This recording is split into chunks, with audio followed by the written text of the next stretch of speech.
Hey, man. Can I ask you, when you think of Brentford and your time there, is there a special memory? Do you remember something from first stepping into the club, perhaps, or a promotion, or is there one thing that when someone mentions Brentford, you envisage? There's many magical moments. I would say I've been privileged to be part of with fantastic people. Of course, the promotion is the standout achievement.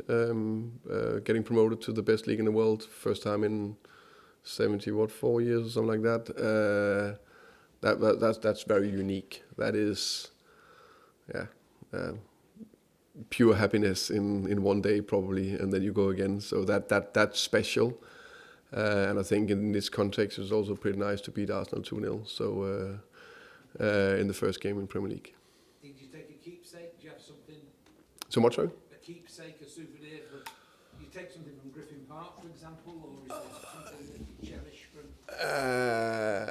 No, not in that. I would say there's a lot of memories in these days. There's a lot of pictures and bits and pieces that one day, when I'm not in football anymore, I will create that special room, my home of the 7 years in Brentford, everything I achieved there, and then the 7 years in Tottenham with everything I achieved here. So that I'm looking forward to. Do you regard yourself as sentimental? Can you be sentimental in your business? I hope. I think if we can't, because I think football is a lot about emotions.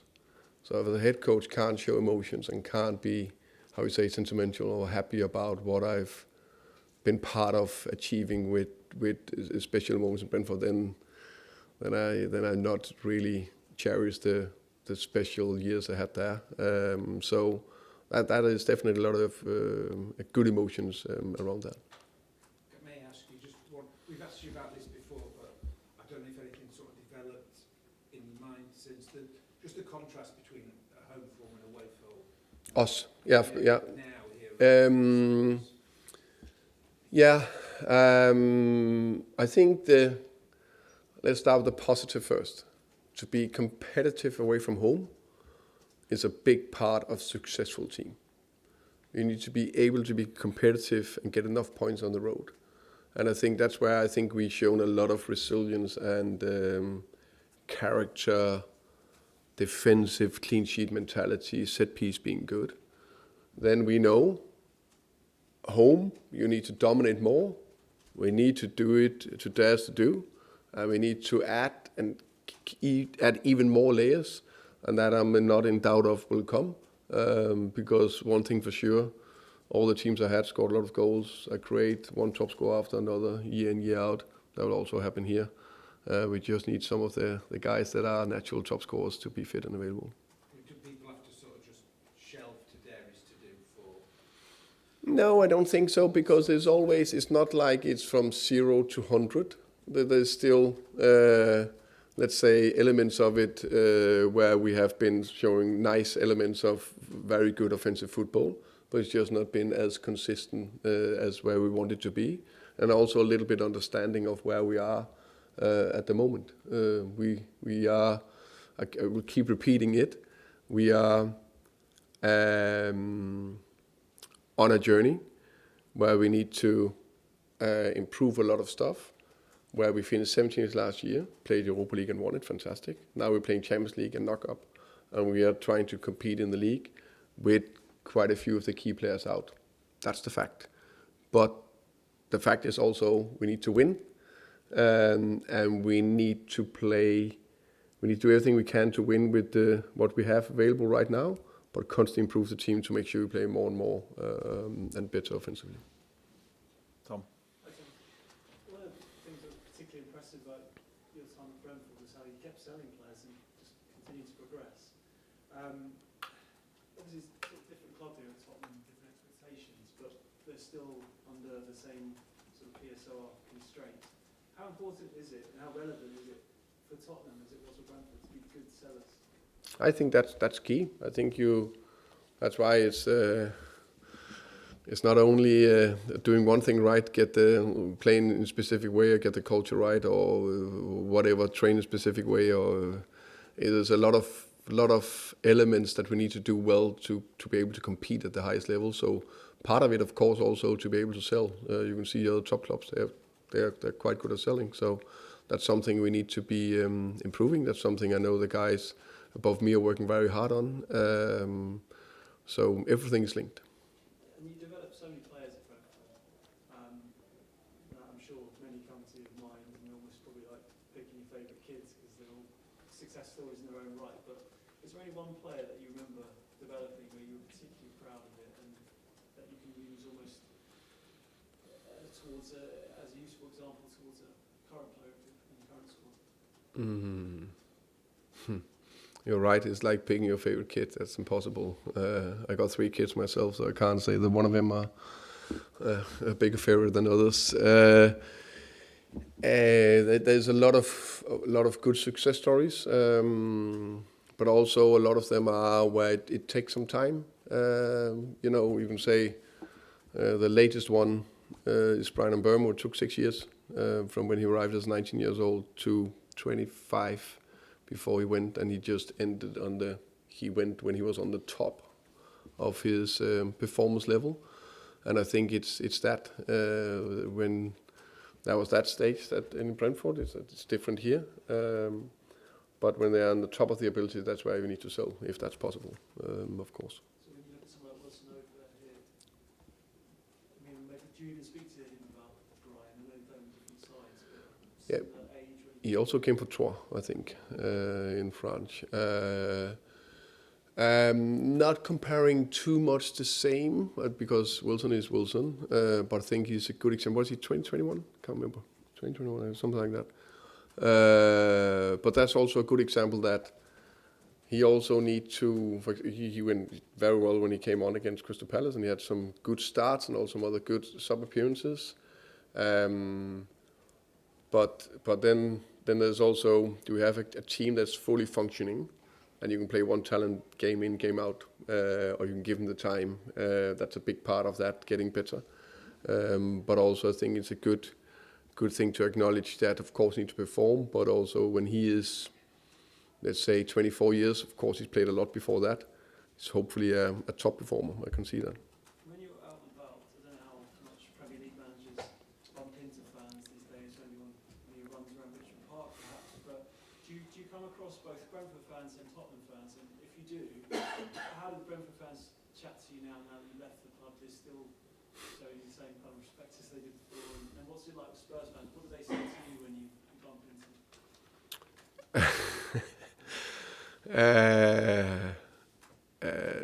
They actually was in London yesterday and met a couple. One was a Brentford fan, and the other was a Tottenham fan. And the Brentford fan was very positive and said, "Thank you for everything I've done at the club." And I said, "You're welcome. It's not only about me. It's everyone doing things together." And the Tottenham supporter said, "Keep doing what you're doing a top job. I love what you're doing." So that was positive. I guess the one that is not that positive either are not brave enough to say it into my face. So that's probably a little bit easier behind the keyboard. But the message there is, generally positive. Just lastly, I know Solanke is who must not be named right now. But last season you had Thiago who came in to effectively be Ivan Toney's replacement before you sold him, and then he got injured pretty much for all the season. I know he's doing brilliantly now, but you didn't really get a chance to use him. How much was that kind of, although you wouldn't have wanted it at the time, was that also almost been like useful experience for what you have had to deal with here, missing your central striker throughout the season? Yeah, you can say that. I also think it's, you can say, Yoane Wissa did well before that, but the year before did very well. Now he then continued playing, so even the games where Thiago was available, Wissa played because he was on fire. Ended up scoring 19 non-penalty goals. It's incredible. achievement. What I knew was that I was convinced that Igor will be a goal scorer for Brentford, or not convinced the way he is as a personality, his mindset, but also his abilities, and he's proven that. And I think Keith and the coaching staff have done a top job to make him perform in every aspect.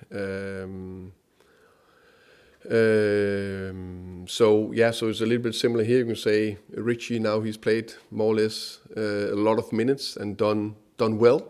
This far away from scoring 2 goals 2 days ago against Crystal Palace.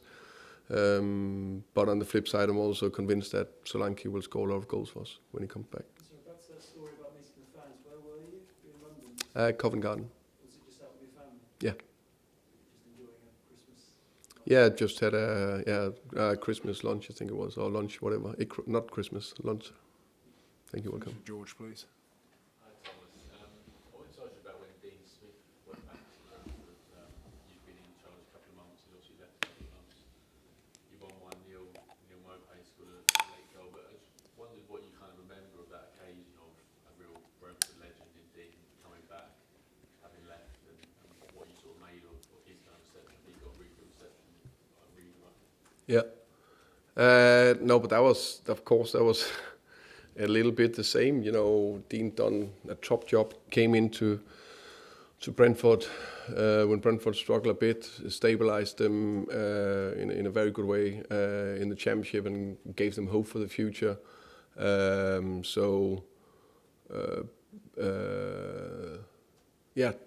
that very, very well. And then he got the opportunity to go to Villa. I got the opportunity to take a step up. So I remember that clearly was a special day in many ways.